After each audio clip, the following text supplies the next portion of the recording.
أستغفر الله العظيم أستغفر الله العظيم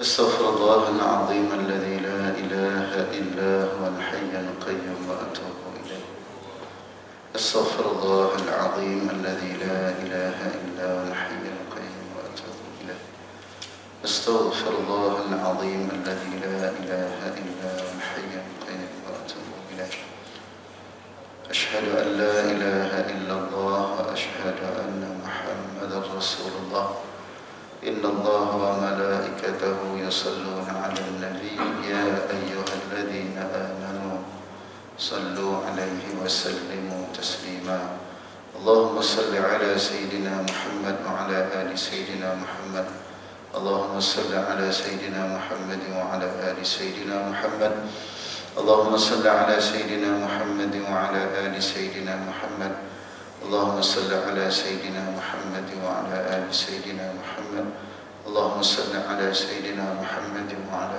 آل سيدنا محمد اللهم صل على سيدنا محمد وعلى آل سيدنا محمد اللهم صل على سيدنا محمد وعلى آل سيدنا محمد اللهم صل على سيدنا محمد وعلى آل سيدنا محمد اللهم صل على سيدنا محمد وعلى آل سيدنا محمد اللهم صل على سيدنا محمد وعلى آل سيدنا محمد اللهم صل على سيدنا محمد وعلى آل سيدنا محمد الله يا كريم إلى حضرة النبي المصطفى رسول الله صلى الله عليه وسلم وآله وأصحاب الكرام ومن والاه شاءوا لله لهم الفاتحة أعوذ بالله من الشيطان الرجيم بسم الله الرحمن الرحيم الحمد لله رب العالمين الرحمن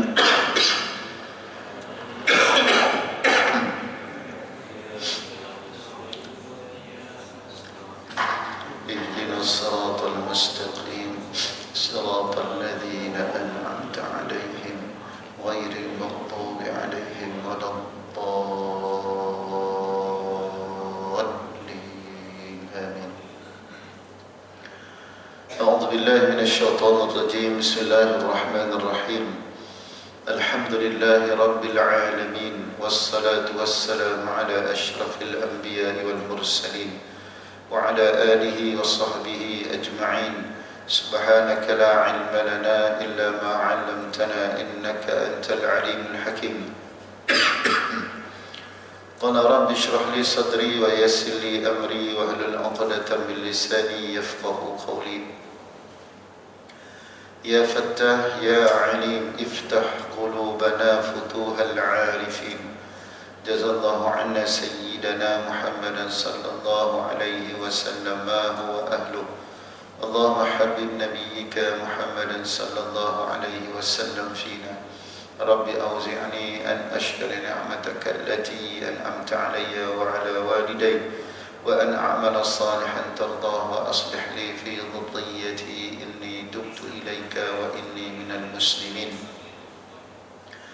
إنه من سليمان وإنه بسم الله الرحمن الرحيم ألا تعلوا علي وأتوني مسلمين إنه من سليمان وإنه بسم الله الرحمن الرحيم ألا تعلوا علي وأتوني مسلمين إنه من سليمان وإنه بسم الله الرحمن الرحيم ألا تعلوا علي وأتوني مسلمين لا حول ولا قوة إلا بالله العلي العظيم.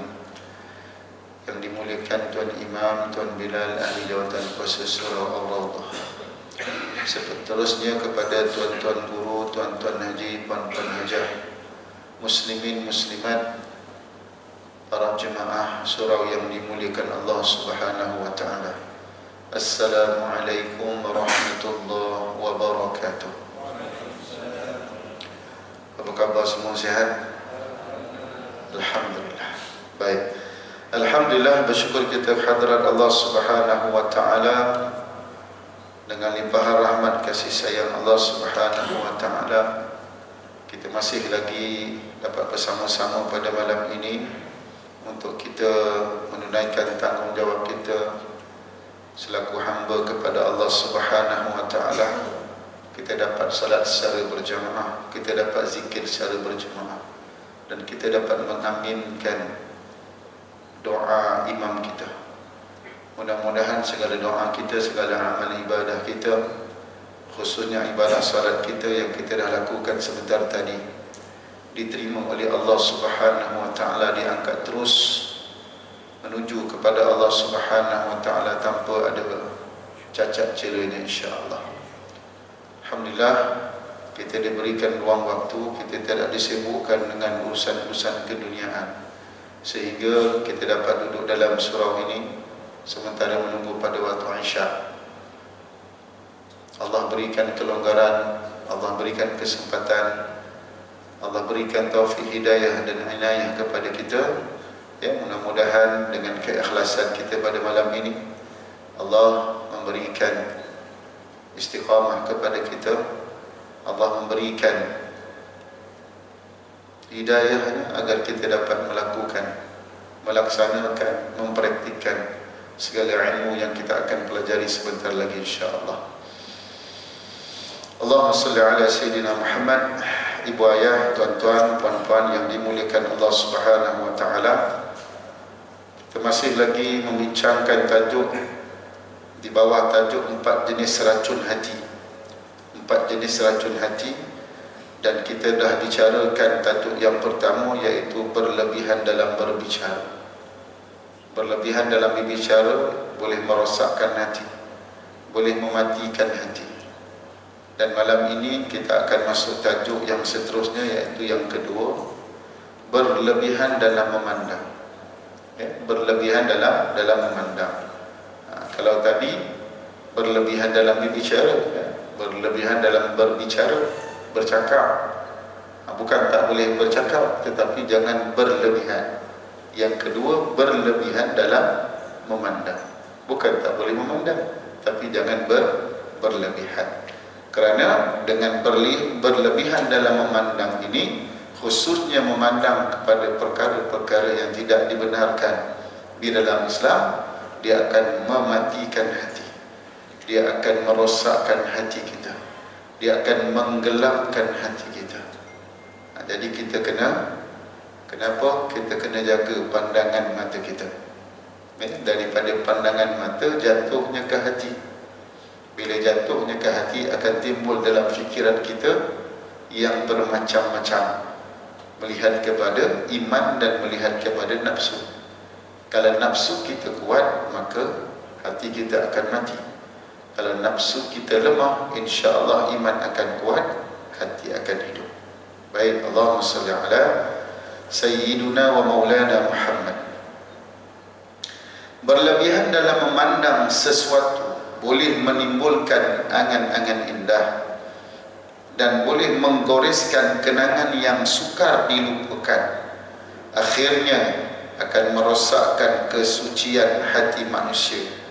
Di antara kesan yang akan terjadi disebabkan oleh pandangan itu, yang pertama sekali, iaitu anak panah iblis.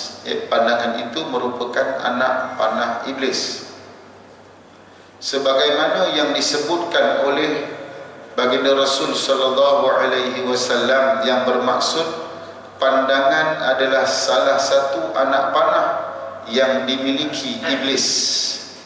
Maka barang siapa memejamkan pandangannya kerana Allah, maksud dia apa? Maksudnya tidak melihat sesuatu yang dimurkai Allah, yang tidak disukai oleh Allah Subhanahu wa taala, maka dia akan memberi, ataupun maka dia akan maksudnya maka Allah Subhanahu wa taala akan memberi rasa manisnya iman dalam hatinya sampai pada hari di mana ia menghadap Allah Subhanahu wa taala. Hadis ini riwayat Imam Ahmad.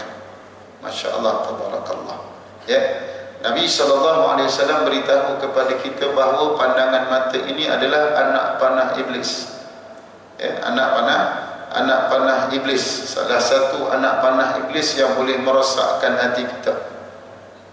Maksud dia apa? Apabila kita melihat sesuatu maksiat, apabila kita melihat sesuatu yang dilarang oleh Allah Subhanahu wa taala, dia akan jatuh ke dalam hati. Hati kita ibarat seperti dipanah oleh iblis. Kalau setiap hari kita melihat sesuatu kemungkaran, kita melihat sesuatu yang maksiat, maka setiap hari itu jugalah hati kita senantiasa dipanah oleh iblis. Lantaran daripada itu hati kita akan mati melalui pandangan mata. Maka Nabi SAW beritahu kepada kita, barang siapa yang memejamkan pandangannya kerana Allah, ataupun barang siapa yang mengelakkan pandangannya daripada maksiat kerana Allah, maka Allah Subhanahu wa ta'ala akan memberi rasa manisnya iman dalam hatinya. Subhanallah. Tuan-tuan, perasan ataupun tidak perasan dalam kehidupan kita ini, kita telah beribadah kepada Allah Subhanahu wa ta'ala, termasuk saya, termasuk kita semua yang berada di dalam surau ini ataupun yang berada di luar surau ini. Selama mana kita beribadah kepada Allah Subhanahu wa ta'ala, kita sahajalah yang tahu sama ada ibadah yang kita lakukan kepada Allah selama ini manis ataupun tidak bergantung kepada diri kita. Tuan-tuan, sebagai contohlah, kalau kita solat kepada Allah Subhanahu wa ta'ala, kita solat kepada Allah Subhanahu wa ta'ala, seandainya solat kita itu daripada dulu sampai sekarang masih lagi kita merasakan betapa beratnya untuk melaksanakan solat, ketahuilah sesungguhnya pada ketika itu masih ada lagi unsur-unsur yang menyebabkan diri kita tidak rasa nikmat dalam solat kepada Allah Subhanahu wa ta'ala. Puncanya apa?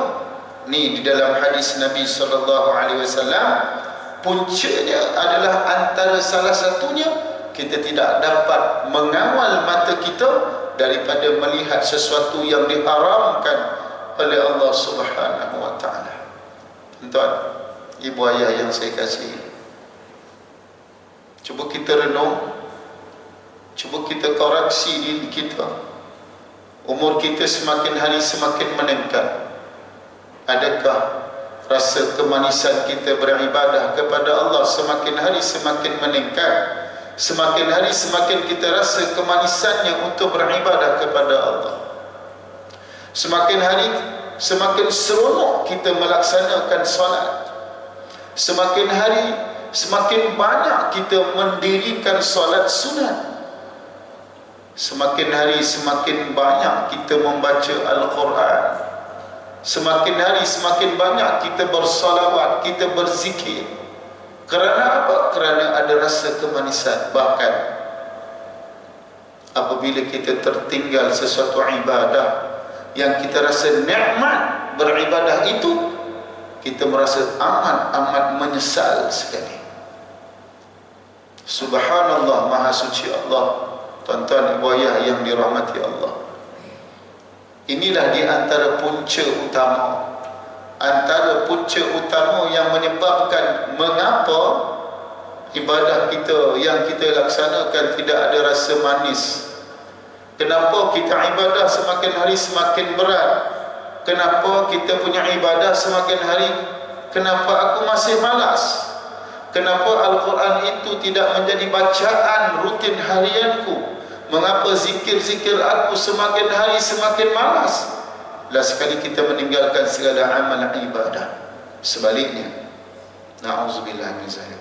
Sebaliknya, tuan-tuan ibu ayah sekalian, mengapa kita melakukan maksiat ada rasa manisnya? Mengapa apabila melakukan maksiat kita rasa seronok? Apa saja maksiat yang kita lakukan? Mengapa dan kenapa? Disitulah letaknya hadis Nabi sallallahu alaihi wasallam ini buat diri saya. Begitu juga dengan tuan-tuan, puan-puan, ibu ayah sekalian. Jadi Islam, Nabi khususnya menyuruh kepada kita agar kita dapat memelihara pandangan mata kita, agar kita dapat merasa manisnya ibadah kepada Allah Subhanahu wa taala. Tuan-tuan, saya tak kata orang, saya sendiri dapat merasakan untuk diri saya. Tuan-tuan dapat merasakan untuk diri tuan-tuan. Saya tidak mahu bercakap untuk sesiapa, tetapi kita bercakap untuk diri kita. Kerana kita sahajalah yang tahu bagaimana keadaan diri kita pada saat ini apabila kita beribadah kepada Allah Subhanahu wa ta'ala. Baik, Allahumma salli ala Muhammad. Itu yang pertama, iaitu anak panah iblis, ya, yang antara kesan yang akan terjadi disebabkan oleh pandangan itu adalah anak panah iblis yang menyebabkan hati kita tidak ada rasa manis untuk beribadah kepada Allah Subhanahu wa ta'ala. Baik. Yang kedua, di antara kesan yang terjadi disebabkan oleh pandangan mata itu adalah menyalakan api syahwat. Menyalakan api syahwat, nafsu syahwat. Tuan-tuan, saya ada nafsu. Kita semua ada nafsu. Dan nafsu itu perlu kepada setiap manusia. Hatta Nabi sallallahu alaihi wasallam, seluruh para nabi, para rasul alaihi salam wassalam, semua mereka dikurniakan nafsu oleh Allah Subhanahu wa taala. Ya, dikurniakan nafsu oleh Allah Subhanahu wa taala.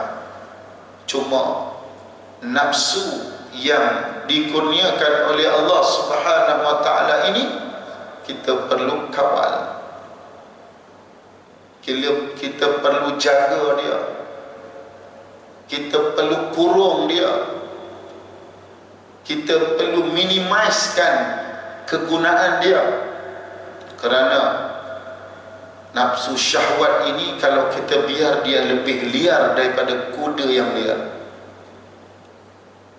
Nafsu syahwat ini kalau kita biarkan ataupun kalau kita layan dia, dia akan liar lagi nak dibanding dengan kuda yang liar. Tuan-tuan, kuda yang liar jangan main-main. Dahsyat kuda tuan-tuan, kuat, gagah. Begitulah nafsu kita kalau kita biarkan.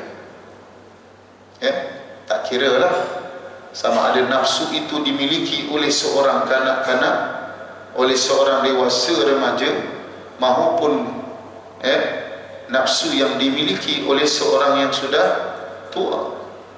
Nafsu tetap ada, dia tidak akan hilang selagi mana kita tidak hilang di atas muka bumi ini. Maksudnya selagi mana kita hidup lah, tuan-tuan. Baik, syaitan masuk bersama pandangan, syaitan masuk bersama dengan pandangan ke dalam relung-relung hati. Sebab syaitan lebih cepat dan dapat langsung menembus dinding hati melalui pandangan. Ya, yang dikatakan sebagai pandangan apa?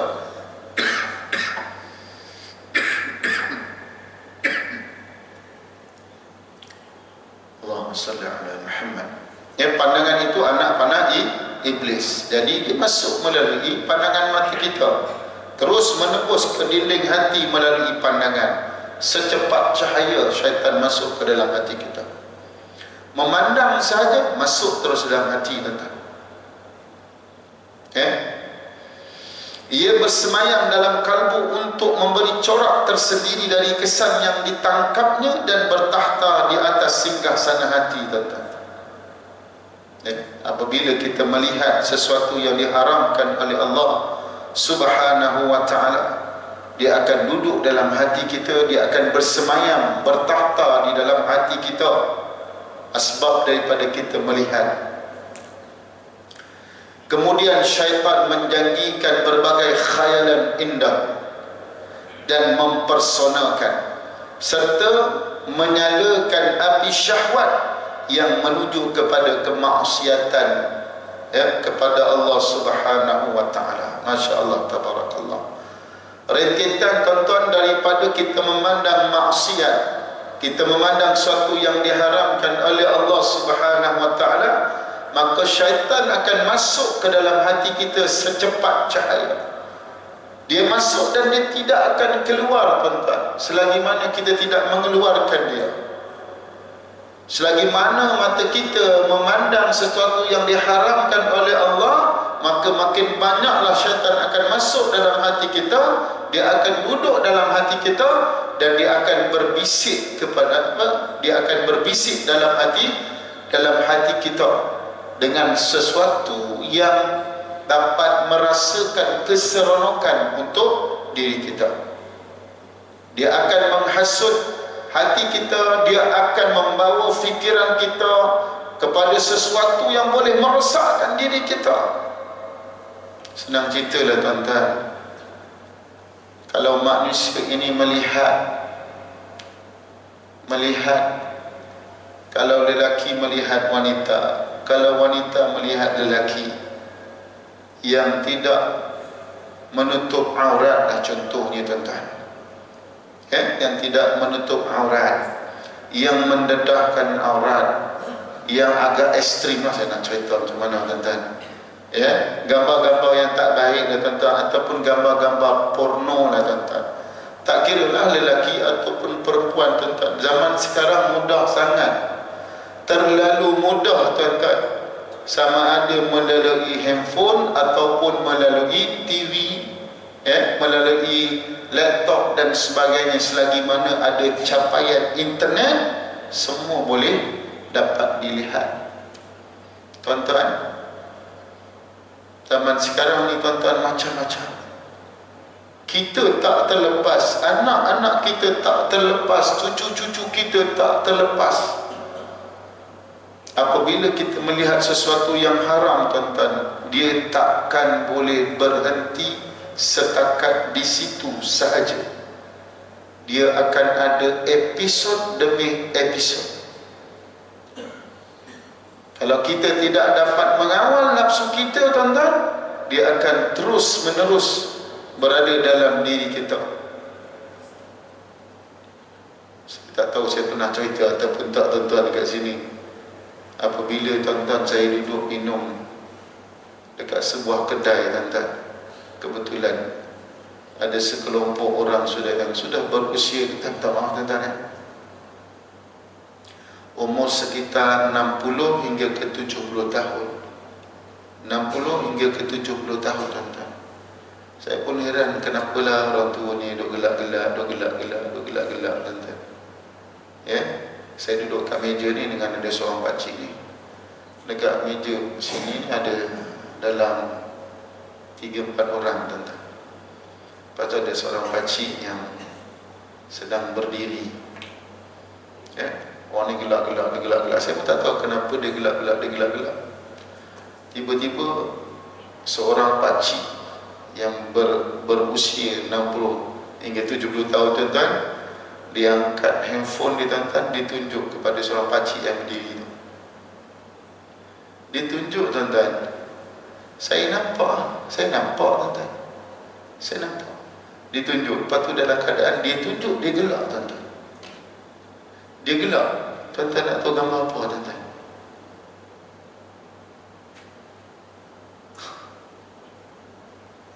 Gambar perempuan, tuan-tuan.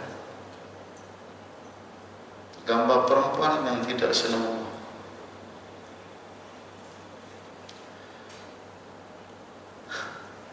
Yang dia bukan berhenti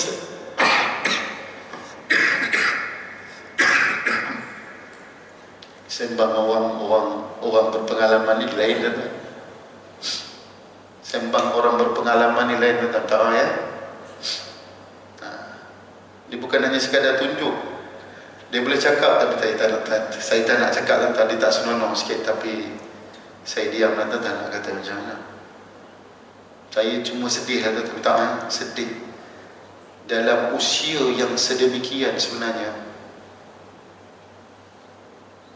Sepatutnya mereka lebih mendekatkan diri kepada Allah. Bukan saya nak melabelkan diorang ni orang yang tak baik, tak ada, tuan-tuan. Ya. Tapi mungkin saya pun tak tahu tuan-tuan nak kata macam mana. Tuan-tuan fahamlah kan? Saya pun rasa terkejut. Memang sangat terkejut dah tuan-tuan. Sangat terkejut. Tak sangka tuan-tuan. Tak sangka selama ni saya minum gitu. Tak ada apa-apa pun hari itu je. Setelah beberapa kali saya minum kat kedai tu tuan-tuan. Hari itu terbuka tuan-tuan. Terbuka. Bayangkan tuan-tuan. Orang yang sudah berusia yang demikian. Masih mempunyai nafsu syahwat. Dengan melihat gambar yang sedemikian rupa tuan-tuan. Macam mana? Itu isu kalau dulu datuk, rogol, cucu dan sebagainya. Na'udzubillah tuan-tuan. Itu golongan orang yang sudah berusia. Kalau yang muda tuan-tuan, apa berlaku tuan-tuan? Yang tak kahwin, tengok benda macam itu tuan-tuan, apa yang akan mereka buat? Sebab itu saya katakan bahawa tuan-tuan, pandangan mata, dia punya episod bukan sekadar memandang, tetapi dia akan terus dan terus. Sehinggalah dia merasakan bahawa benda ini seronok bagi diri dia. Na'udzubillah tuan-tuan. Belum lagi tuan-tuan sampai satu tahap mereka sanggup membunuh kerana dah terlanjur. Yang telah berlaku sebelum ni kan dalam akhbar, seorang lelaki remaja berusia 20 tahun kalau tak salah saya membunuh seorang wanita, membakar seorang wanita. Sebelum dibakar, apa yang dibuat? Pertama, first kali tuan-tuan, dia berzina. Bila berzina, mengandung tuan-tuan. Bila mengandung, dia bagi tahu pada lelaki. Lelaki tersebut tuan-tuan dibawa ke kebun. Bila bawa ke kebun tuan-tuan, lelaki tersebut sanggup dia membunuh wanita yang dia zina itu. Kalau bagi saya tuan-tuan, dibawa ke kebun dengan niat membawa tu pisau, memang niat dia nak membunuh. Dia balik rumah tuan-tuan, dia rasa takut, dia rasa bimbang, dia rasa dia nak tutup dia punya bukti. Dia patah balik, dia pergi balik dekat tempat perempuan yang dia bunuh tu, dia bakar tuan-tuan. Saya tak tahu dah tuan-tuan macam mana dia punya perasaan pada ketika dia melakukan perbuatan tersebut. Dia rodok perut tuan-tuan bagi mati, lepas tu dibakar. Kita tuan-tuan nak sembelih ayam pun duk seriau. Kita nak sembelih lembu pun duk seriau tuan-tuan. Kadang-kadang tangan luka, anak tangan luka, berjujuran ni, apa namanya, darah jatuh dekat lantai ni. Mak ayah kadang-kadang panik, oh tengok darah. Dia selangor tuan-tuan. Macam-macam boleh berlaku tuan-tuan. Punca daripada mana? Punca daripada apa? Mata. Lain macam tuan-tuan. Takut. Takut itu baru satu, banyak lagi tuan-tuan. Banyak lagi tuan-tuan. Baik, saya bukan nak cerita, nak menunjuk yang kita ni hebat. Tidak tuan-tuan, tapi ini senario yang berlaku dalam masyarakat kita, asbab. Sebab itu Islam ajar kita agar kita tolonglah jaga pandangan mata. Benda simple ya tuan-tuan, tapi inilah dia penyakit yang akan berlaku, yang Allah kata penyakit yang akan berlaku seandainya kalau kita tak jaga mata kita, akan timbul kesan yang lebih buruk daripada ini. Hatta tuan-tuan, orang yang sanggup membunuh ni tuan-tuan, antara kesan anak-anak kita yang biasa tengok game, yang biasa tengok gambar-gambar yang suka membunuh, sembelih orang dan sebagainya tuan-tuan. Tidak mustahil suatu hari nanti dia terbiasa ataupun dia sanggup melakukan perbuatan tersebut kepada seseorang yang dia tidak suka ataupun dia marah. Sebab dalam Islam tuan-tuan, tidak digalakkan melihat perbuatan-perbuatan yang tidak sepatutnya kita tengok tuan-tuan. Kan kumpulan ISIS dan sebagainya tuan-tuan kan, Allah Akbar sembelih lalu, Allah pun tembak. Kita tengok mengeri tuan-tuan. Kalau kita tengok dekat Indonesia tuan-tuan yang jenis, bila orang tu salah ke, kita pun tak tahu dalam viral tuan-tuan kan. Kita tengok tuan-tuan dia ambil parang, dia takut orang. Kalau orang pam takut pom takut sini, takut badan, takut kaki, pom takut gitu tuan, pam. Kita kalau haiwan pun tak buat gitu tuan-tuan. Kita tengok la haula wala quwwata illa billah. Ngerinya. Main takut gitu tuan-tuan. Tak sanggup kita tengok tuan-tuan, dia main cucuk, cucuk itu je. Macam tak ada perasaan tuan-tuan. Itu pun tak digalakkan untuk kita melihat tuan-tuan. Apatah lagi benda-benda yang haram. Tengok benda, gambar porno, kita tengok video-video yang tak baik, ya. Tengok isteri orang berlebih-lebihan, tengok suami orang berlebihan, tengok anak dara berlebihan, tengok gambar-gambar yang wanita yang tidak berpakaian dan sebagainya. Semuanya itu adalah sumber kepada rosaknya hati kita. Tidak ada yang terkecuali melainkan bagi mereka yang memelihara matanya. Sebab itu tuan-tuan, kalau kita perasan orang yang buta, mata hatinya celik. Tapi orang yang matanya celik, mata hatinya sukar untuk celik. Banyaknya buta tuan-tuan, tak nampak kebesaran keagungan Allah tuan-tuan. Baik, itu yang kedua. Yang ketiga tuan-tuan, menimbulkan angan-angan. Dengan pandangan mata dia boleh menimbulkan angan-angan. Pandangan ini dapat menyibukkan hati. Ya, pandangan mata dapat menyibukkan hati, melenakan hati dalam buaian mimpi-mimpi indah. Ya, bila kita melihat, kita memandang, sibuk hati kita tuan-tuan. Makmum tak sibuk. Bila kita tengok kereta besar, ya Allah, bilalah aku nak dapat kereta besar. Pasal tak tuan-tuan? Bila kita tengok tuan-tuan, rumah yang mewah, rumah yang besar, bertingkat-tingkat, ya Allah cantiknya, bilalah aku nak dapat rumah macam ni. Kan? Bila kita tengok isteri kita, lepas tu tengok isteri orang lain, Allah comelnya isteri orang lain ni. Alah, habis tuan-tuan. Ya. Apa saja yang kita tengok dan kita tidak miliki tuan-tuan, dia akan datang dekat fikiran kita, dia akan mengkhayalkan fikiran kita. Betul tak tuan-tuan? Saya tak kata orang, saya pun turut sama. Mana dia tak ada rasa tuan-tuan? Kan? Tengok orang pakai kereta Lamborghini tuan-tuan, wow, dah gitu pula. Kena pula kita membina jenis minat-minat kereta pula. Allah Akbar, gitu tuan-tuan. Tengok orang pakai motor BMW, GS sebagainya, wow, dia pun mewah tuan-tuan. Bila lah aku berangan lah tuan-tuan.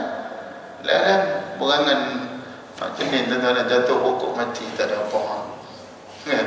Nak kahwin dengan anak raja, tak sedar diri malah pom jatuh, digeletik dia digeletik dia apa perempuan dia. Allah Akbar tuan-tuan. Ya, dia akan menyibukkan hati kita dan melenakannya dalam buaian-buaian mimpi. Seronok berkhayal tuan-tuan. Lupa terhadap perkara-perkara yang menjadi, lupa terhadap hal-hal yang menjadi kemaslahatan. Lalu ia berbuat melampaui batasan. Itu tuan-tuan, sehinggalah hilang akal sihatnya. Kemudian ia menjadi pengabdian hawa nafsu tuan-tuan. Aku nak perempuan ni, tapi aku sedar aku ni siapa. Tapi tak mau. Aku kena seorang tok bomoh ni. Dia boleh bagi aku minyak dagu, kata dia. Dia pergi jumpa. Tok, tolong aku tok. Berat lah. Ya, kenapa cik? Kan? Tok, saya tak payah cakap cik. Tok bomoh tak payah cakap. Atuk dah tahu hajat kamu. Hebat Datuk dengan Tok Bomoh ni. Saya tahu apa yang awak mahu. Dia pun perang kan. Ambil kata dia. Jangan salah guna cik. Jangan salah guna. Kau bagi tu apa memang salah guna lah. Tuan-tuan, melalui mata tuan-tuan, dia nak sesuatu. Bila kita khayal tuan-tuan, kita akan cari sesuatu yang kita nak hajati tu. Kita akan buat apa saja tuan-tuan. Satu, ya, dapat minyak, cari cat, kata dia. Cat ikut sampai rumah tuan-tuan. Ikut sampai rumah. Kawan saya seorang tuan-tuan, kenal tuan-tuan, siap dia, perempuan. Dia tak sedar dia kahwin. Dia tak sedar dia kahwin tuan-tuan.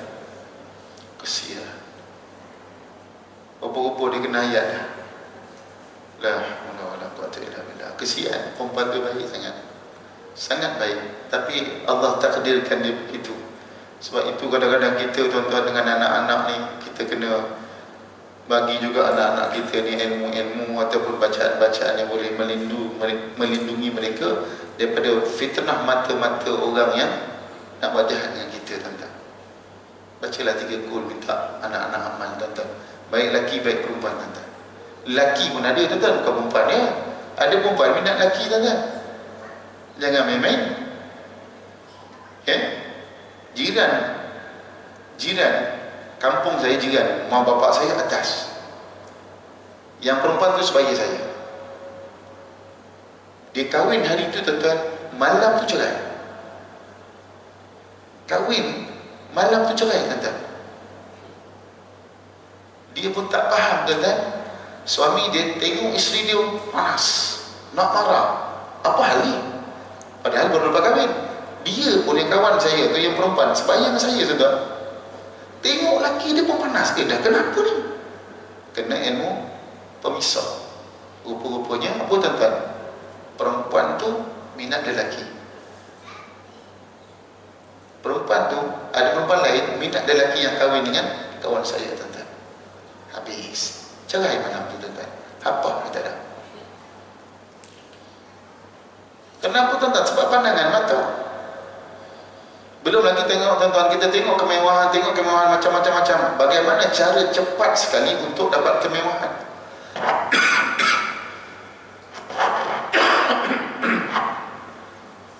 Caranya macam mana tuan-tuan?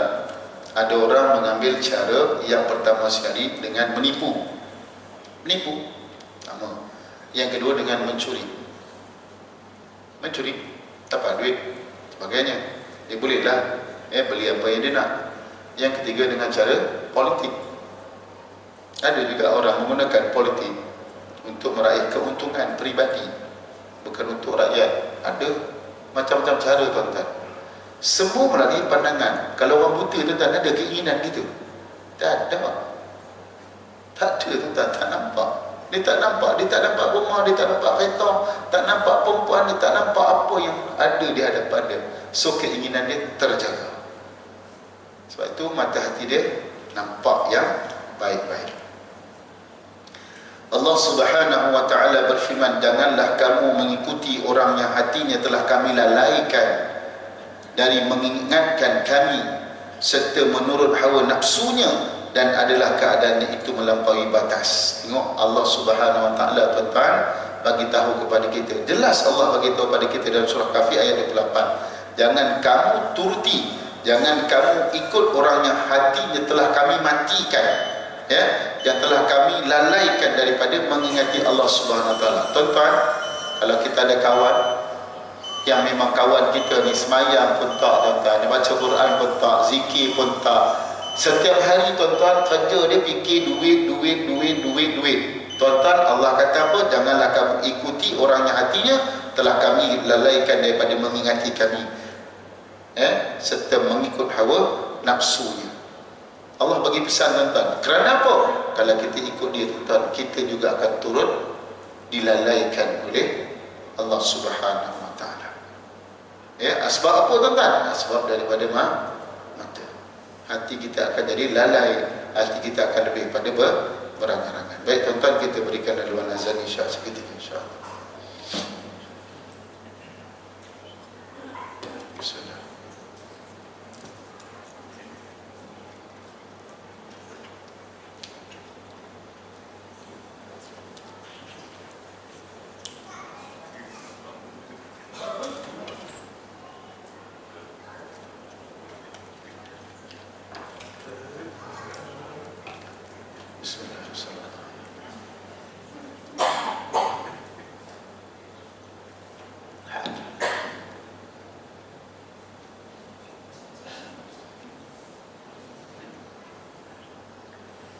Allahu Akbar, Allahu Akbar.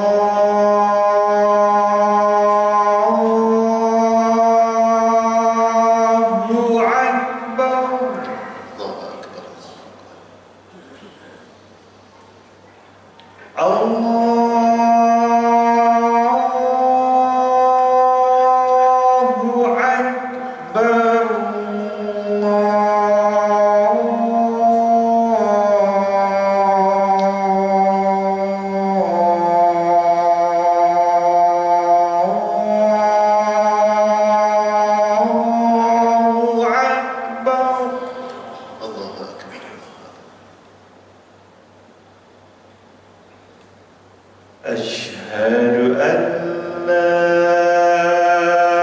ilaha illallah.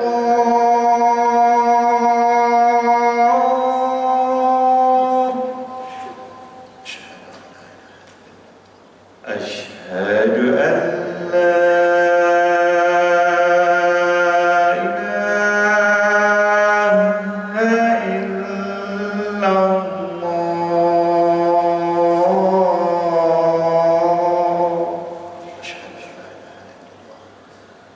Asyhadu anna Muhammadar Rasulullah.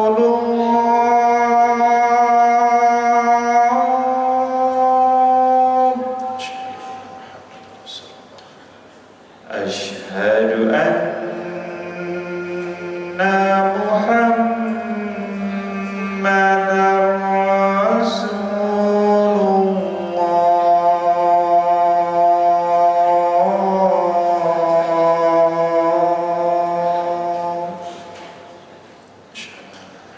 Hayya 'alas shalah.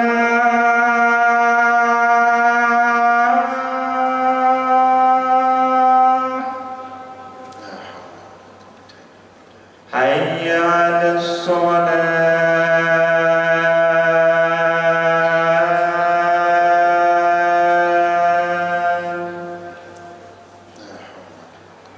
Hayya 'alal falah.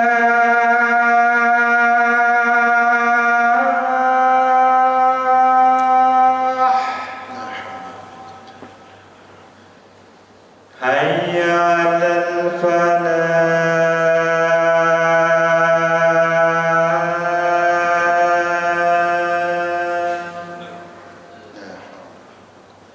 Allahu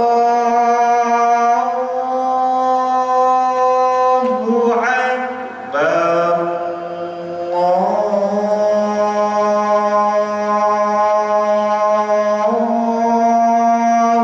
Akbar. La ilaha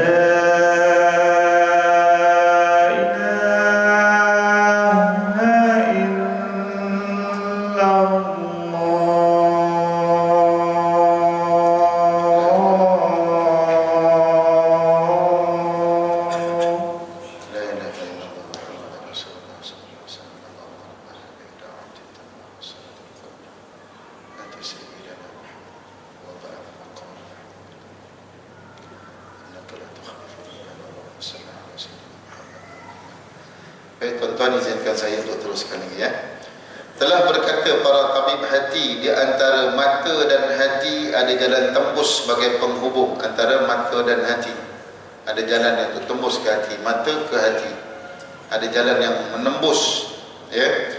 Maka apabila mata telah rosak dan hancur, maksud dia mata kita ni kita tak jaga daripada melihat sesuatu yang diharamkan oleh Allah Subhanahu Wa Taala, maka rosaklah hati kita akan rosak.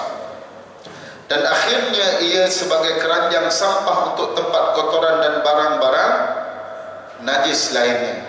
Bila mata dah rosak, maka hati turut rosak, maka akhirnya hati kita ni adalah tempat sarang sesuatu yang tidak baik, ya, sesuatu yang tidak baik, ya. Disitulah tempatnya dengki, disitulah tempatnya kita akan suka tengok benda yang tak baik, macam-macam lah bersarang di dalam hati kita, asbab daripada kita tak menahan pandangan mata. Maka mustahil bagi hati yang keadaan yang sudah demikian. Maka mustahil bagi hati yang dah rosak asbab daripada pandangan mata akan dapat tempat bersemayamnya ma'rifatullah. Mustahil kita boleh kenal Allah. Daripada mata yang kita lihat boleh merosakkan hati. Bila tempat hati ni dah macam-macam, suatu yang buruk ataupun suatu yang tak baik, benda yang maksiat banyak dalam hati, mustahil hati kita boleh kenal Allah. Mustahil. Mustahil juga kita akan dapat mahabbatullah, kasih Allah. Mustahil. Bila hati dah rosak, mustahil. Dan mustahil juga untuk kita rasa ingin bertaubat kepada Allah Subhanahu wa ta'ala. Kenapa susah sangat nak bertaubat? Asbab daripada pandangan mata.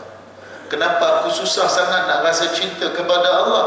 Asbab daripada kita tak tahan mata, tak menahan mata kita. Dan kita juga mustahil akan dapat rasa tenang. Mustahil hati kita akan dapat rasa tenang, rasa damai bila kita dekat dengan Allah Subhanahu wa ta'ala. Maksudnya apa? Maksudnya bila kita beribadah kepada Allah Subhanahu wa ta'ala, mengapa kita tidak tenang? Mengapa kita zikir tapi hati kita tak pernah tenang? Mengapa kita baca Al-Quran tapi tak pernah tenang? Kita beristighfar banyak-banyak tapi tidak pernah tenang. Asbab daripada pandangan mata kita yang telah merosakkan hati kita. Allahu Akbar, tuan-tuan. Poin malam ni, tuan-tuan, kalau kita ada rasa, maksudnya asbab antara salah satu adalah pandangan mata. So mafhum dia apa, tuan-tuan? Kita kena pelihara mata kita. Bukan hanya sekadar kita nak jaga mata kita daripada masuk habuk, tuan-tuan. Bukan hanya sekadar kita nak jaga mata kita ni daripada cahaya matahari, lampu yang sebagainya untuk yang sinar sehingga merosakkan mata kita. Tetapi yang lebih utama, tuan-tuan, kita kena jaga pandangan mata kita ini daripada melihat yang haram dalam agama kita. Melepaskan pandangan dengan bebas adalah suatu perbuatan maksiat kepada Allah Subhanahu wa ta'ala. Maksudnya kita membiarkan pandangan mata kita ini melihat sesuatu yang diharamkan oleh Allah Subhanahu wa ta'ala, itu adalah perbuatan maksiat. Pergi pasar raya tengok, duduk dalam rumah tengok maksiat, pergi dekat luar tengok maksiat, pergi dekat padang tengok maksiat, pergi dekat tempat kerja pun tengok maksiat. Yang tengok maksiat pun satu hal, yang buka-buka pun yang tak jaga aurat pun satu hal, tuan-tuan. Complete set Allah bagi. Sebagaimana firman Allah Subhanahu wa ta'ala, Allah kata apa? Katakanlah kepada orang-orang mukmin, hendaklah mereka menahan pandangannya, abghadul basar, menahan pandangannya dan memelihara kemaluannya. Yang demikian itu adalah lebih suci bagi mereka. Sesungguhnya Allah Maha mengetahui apa yang mereka perbuat. Surah An-Nur ayat 30. Kenapa Allah kata menahan pandangan dan memelihara kemaluan? Asbab daripada kalau kita tak jaga pandangan mata, maka rentetan daripada itu kita pun juga tak dapat nak jaga kemaluan, kehormatan kita. Asbab daripada pandangan mata. Baik.